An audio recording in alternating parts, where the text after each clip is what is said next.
सल्लल्लाहु अलैहि वसल्लम को सारे इंसानों के लिए रसूल और नबी बनाकर भेजा। वमा अरसलनाका इल्ला काफतल लिन्नासि बशीरन व नज़ीरा, और हमें उनकी उम्मत में पैदा फरमाकर सारी इंसानियत की जिम्मेदारी दी। कुंतुम खैरा उम्मतिन उखरिजत लिन्नास, तुम बेहतरीन उम्मत और सारे इंसानों की नफा रसानी के लिए निकाले गए।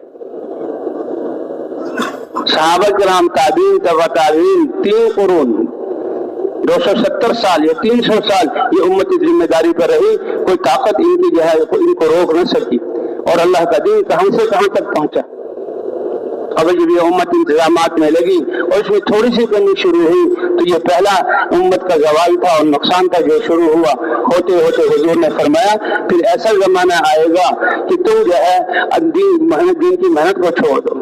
इन्नकुम अला बय्यिनतिन मिन रब्बिकुम, ऐ मेरे सहाबा तुमको एक वाज़ेह और रोशन रास्ते पर छोड़ कर जा रहा हूँ। और वो जो है बय्यिना वाज़ेहा का इन्नकुम अला बय्यिनतिन मिन रब्बिकुम, और जो है 2 नशों से अपने आप को बचाओ।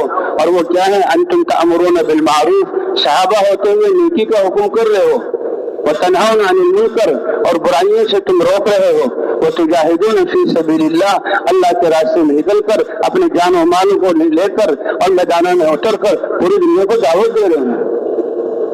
देखो 2 नशों से अपने आप को बचाना, एक सकरतुल जहल, अल्लाह के अहकाम से नावाकिफ होकर और दावे करो हमें सब कुछ आता है, ये जहालत का नशा है। एक आदमी न जाने तो ये एक दर्जे की जहालत है, और न जानते हुए कहे कि मैं जानता हूँ, ये जहालत मरकबा है। कि दुनिया की मोहब्बत आ गई, ये दुनिया की मोहब्बत है, एक तो जहालत का नशा और दुनिया की मोहब्बत का खतरनाक नशा।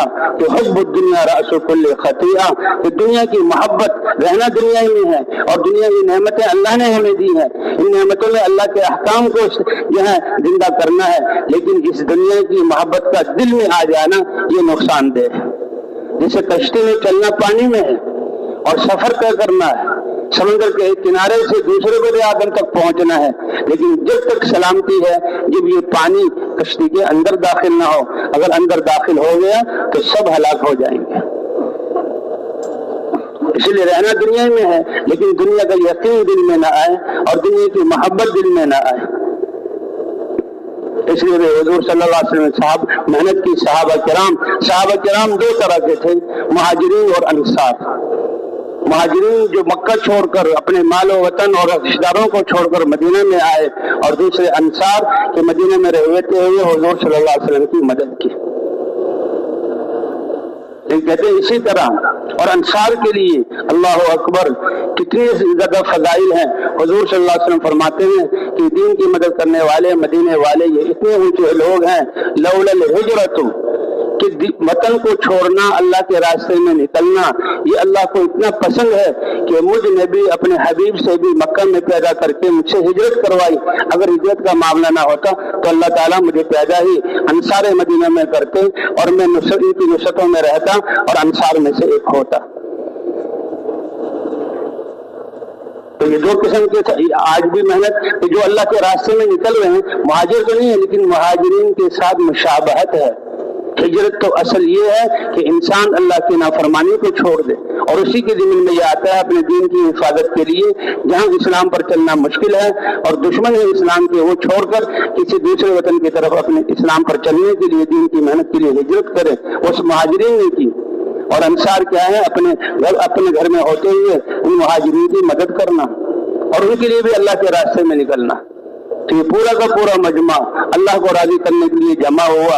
अल्लाह ने तौफीक दी, 3 दिन यहाँ रहे, अल्लाह और अल्लाह के रसूल की बात सुनी, सारी बातों का खुलासा कि हम रुजू इल्लाह कर लें, अपने गुनाहों से कोताहियों से तौबा कर लें और अपने गुनाहों की माफी मांग लें। और जिस मेहनत पर हुजूर सल्लल्लाहु अलैहि वसल्लम छोड़ कर गए थे उम्मत को, ये उम्मत दोबारा उसकी तरफ लौट जाए और हम पूरी इंसानियत की जिम्मेदारी को सामने रखकर अल्लाह के रास्ते में निकलने वाले बन जाए। फरमाया नियत कर लोगे तो मेरे इन्नमल आमालु बिन्नियात, तुम्हारी तुम्हारा जिंदगी का मकसद और कीमत तुम्हारी नीयतों की वजह से है। अगर इस मेहनत की नीयत कर लेंगे तो अल्लाह के यहाँ इस मेहनत वाले शुमार हो जाएंगे। तो मकसूद यही था कि जिस काम पर, जिस मेहनत पर, जिस मकसद पर हुजूर सल्लल्लाहु अलैहि वसल्लम डाल कर जाएं, पूरी उम्मत अपनी जात से इब्तिदा हम सब इस पर आ जाएं और पूरी उम्मतों को, उम्मत मुस्लिमा को, मर्दों को, औरतों को, बड़ों को, छोटों को इस मेहनत पर खड़ा करना और भाई दीन की दावत पूरे इंसानों को देना। ऐ दुनिया भर के इंसानों, जो कुछ तुम्हारे पास है हमें नहीं चाहिए, ये दुनिया में ये अल्लाह की मखलूक है, हम तुम्हारे खैर खां हैं। अल्लाह की जात पर ईमान ले आओ जो हमारा सबका रब है और इलाह है, और हुजूर सल्लल्लाहु अलैहि वसल्लम की रिसालत पर ईमान ले आओ जो अल्लाह के रसूल हैं। पहले अंबिया भी सच्चे, हमारा उन पर भी ईमान, और सबसे आखिर में अल्लाह ने हजरत मोहम्मद सल्लल्लाहु अलैहि वसल्लम को भेजा।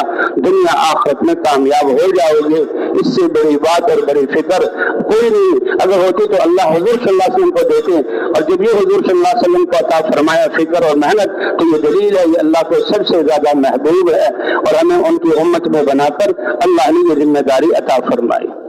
तो क्या ख्याल है भाई, सब नियत करते हैं इंशाअल्लाह। यहाँ आने का मतलब है कि पिछली कोताही से माफी मांगना, तौबा करना, अल्लाह माफ कर दे और हुजूर वाले मकसद को जिंदगी का मकसद बनाकर जाना। खुशकिस्मत है वो लोग जो इस मैदान से अल्लाह की राह में जा रहे हैं। उनके अजर को तो कुछ कहना नहीं कि सहाबा किराम से पूछा या रसूल अल्लाह उनके अजर को पहुंच सकते हैं? का इनके निकलने के बाद तुम रोजे रखो और इफ्तार ना करो और तुम नमाजें पढ़ो, नमाज से बाहर ना आओ और इनके आने तक इस इबादत और रोजे की हालत में रहो, क्या ये कर सकते हो? या रसूल अल्लाह नहीं कर सकते। का कर भी लो तब भी इनके अजर के 10वें हिस्से को नहीं पहुंच सकते। अल्लाह के रास्ते में निकलना तो इतनी बड़ी बात कि हुजूर सल्लल्लाहु अलैहि वसल्लम ने ग़ज़वा मौता के मौके पर अपने करीब के और घर के लोगों को और दिल के करीब उनको अल्लाह के रास्ते में रवाना किया और शहादत की खुशखबरी सुनाई कि ये मौता का रूम से लड़ने के लिए एक वाकया हुआ था, उसके लिए लश्कर तैयार किया जा रहा है। पहला ये लश्कर है, इसके सबसे पहले ज़ैद इब्न हारिसा कि जिनको हुजूर सल्लल्लाहु अलैहि वसल्लम ने अपना मुंह बोला बेटा बनाया था और जिनके बेटे हैं तो उसामा से हुजूर को कितनी मोहब्बत थी। अपनी बीमारी की हालत में लश्कर को रवाना किया और उसामा को उसका अमीर बनाया। हालांकि उनकी बिल्कुल नौजवान बच्चे थे, वो बड़े बड़े सहाबा उनकी अमारत में, और हुजूर सल्लल्लाहु अलैहि वसल्लम ने लश्कर को रवाना फरमाया। ये उसामा से मोहब्बत की निशानी। और ये ज़ैद इब्न हारिसा, फरमाया ज़ैद इब्न हारिसा इस लश्कर का अमीर होगा, अगर वो शहीद हो जाए तो शहादत की खुशखबरी हुजूर सल्लल्लाहु अलैहि वसल्लम सुना रहे हैं, तो फिर जाफर इब्न अबी तालिब को अमीर बनाया जाए। और जाफर इब्न अबी तालिब हुजूर के चचा अबू तालिब जैसे आपकी मदद करने वालों के बेटे और आपके दामाद हज़रत अली के भाई ये अबू जाफर, और अभी ये हबशा से हिजरत करके आए हैं और खैबर के मौके पर आपको पता लगा है। आपने फरमाया सहाबा मैं बता नहीं सकता कि खैबर जैसे दुश्मनों के किले के फतह होने की खुशी ज्यादा है या मेरे भाई जाफर के आने की खुशी। या रसूल अल्लाह, इसका तकादा तो ये है कि जब जाफर ने आपसे दूरी में हबशा में जहाँ हिजरत का वक्त गुजारा, दूरी का वक्त गुजारा, परदेसीपन का वक्त गुजारा, उसको अपने सामने रखें। लेकिन नहीं, अल्लाह का पैगाम पहुंचाना इतना अजीज है और इतना अहम है और इंसानियत की हमदर्दी वाला ऐसा काम है कि अपने पास रखने के बजाय अबू जाफर तुम अमीर हो गए। और फरमाया जाफर भी शहीद हो जाए। 28 साल की उम्र है, फूल जैसे बच्चे हैं, जवान बीवी है और अभी मदीने में आए हैं, इन्हें तो रहना चाहिए था। जाफर तुम भी जाओ और तुम जब शहीद हो, जाफर जब शहीद हो जाए तो उसके बाद इब्न रवाहा को अमीर बना लिया जाए। और जाफर कैसे शहीद हुए कि जब वो मैदान में उतरे तो मैदानों की और सामने दो बदू हथियारों से लड़ाई, उसका दारोमदार झंडे पर होता था कि आदमी तो कद बराबर है, आगे क्या हो रहा नजर नहीं आता, किस तरफ चलना किस तरफ नहीं चलना, उसका दारोमदार झंडे पर। झंडा अबू जाफर रज़ी अल्लाह तआला थामा हुआ है और आगे की तरफ बढ़ रहे हैं। पीछे लश्कर जहाँ झंडे को देखकर दाएं तरफ मुड़ना, बाएं तरफ आगे बढ़ना, ये हरकत कर रहा। पूरे जंग का दारोमदार इस झंडे की नकलो हरकत पर है।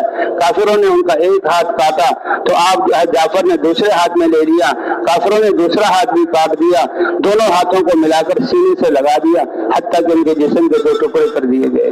और अल्लाह के रसूल ये मंजर बयान कर रहे हैं और रो रहे हैं। जाफर भी शहीद हो जाए तो इब्न रवाहा को अमीर बनाया जाए। हज़रत इब्न हारिसा मुहाजिरीन में से جعفر ابن ابی طالب یہ جو ہے مہاجرین مکہ والوں میں سے حضور کے چچا بھائی بالکل نوجوان 28 سال کی عمر کا یہ بھی شہید ہو جائیں تو ابن رواحہ یہ مدینہ والوں میں سے. یعنی اللہ کے راستے میں انسانیت کی ہمدردی کے لیے نکلنا کتنا بڑا عظیم ہے اللہ اور اللہ کے رسول کے ہاں. تو جمعے کا دن تھا روانگی کا, تو حضور صلی اللہ علیہ وسلم نے ہدایت دے کر روانہ کیا. صحابہ صبح کو روانہ ہو گئے.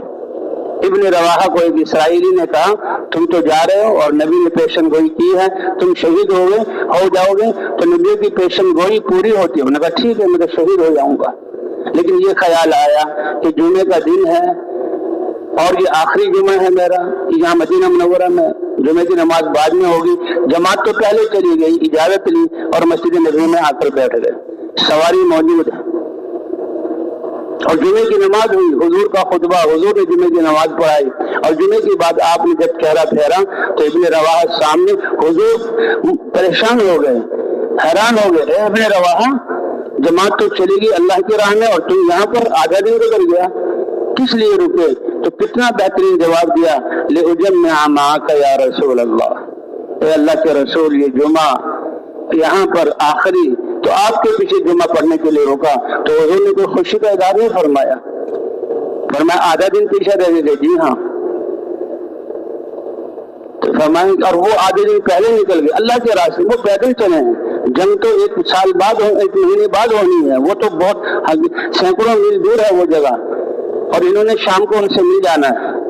فرمایا ابن رواحہ یہ تمہارے اعمال تمہیں مل گئے اور تمہارے ساتھیوں نے آدھے دن کا فاصلہ طے کیا.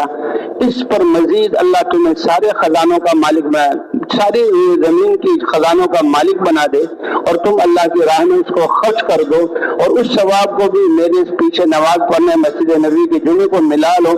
تو وہ آدھا دن پہلے جو تمہاری جماعت گئی ہے اس کے ثواب کو تم پہنچ نہیں سکتے. یہ اللہ کا راستہ اتنا قیمتی ہے. صحابہ جاتے ہوئے رات کا وقت ہے, یا رسول اللہ یہ رات ہم مدینے میں گزار رہے ہیں, یہ اللہ کے راستے میں جائیں, اندھیرا ہے اور راستے ناہموار ہیں اور طرح طرح کی مشکلات اور جھاڑ جھنکاڑ ہیں اور جو ہے راستے کے سانپ بچھو اور خطرناک چیزیں ہیں. کیا ہم رات گزر صبح کی روشنی میں چلیں؟ آسان ہوگا سفر, یا رات کو اللہ کے رسول نے حکم نہیں دیا بلکہ ترغیب دی. فرمائے میرے صحابہ کیا تم یہ نہیں چاہتے کہ تمہاری یہ رات بھی جنت کے باغوں میں سے کسی باغ میں ہو؟ فوراً منشا سمجھ گئے, اسی وقت اللہ کے راستے میں نکل گئے. تو بھائی نکلنے والوں کو کیا کہنا. اب واپس جانے والے بھی اپنے آپ کو حضور کی محنت والا اور جو ہے انسانیت کا ذمہ دار سمجھ کر واپس جائیں تو یہ بھی خیر و برکتیں لے کر واپس جائیں گے. اب کیا ہے کہ ہماری زندگی کا مقصد امت کو اس پر لانا ہے. ہر مسلمان اپنی ذات سے لے کر ہر مسلمان کو حضور کی محنت پر, کتنی آسان محنت ہے کہ سب سے پہلے دعوت دینا, اللہ کی طرف رخ پھیرنے کے لیے مخلوق سے خالق کی طرف بلانا, اسباب سے اعمال کی دعوت دینا, دنیا سے آخرت کی طرف. بھائی کوئی مجلس ایسی نہ ہو جس میں ہم بیٹھیں جس میں ہم اللہ کی بڑائی اور وحدانیت کو بیان نہ کریں. بھائی کریں گے انشاءاللہ.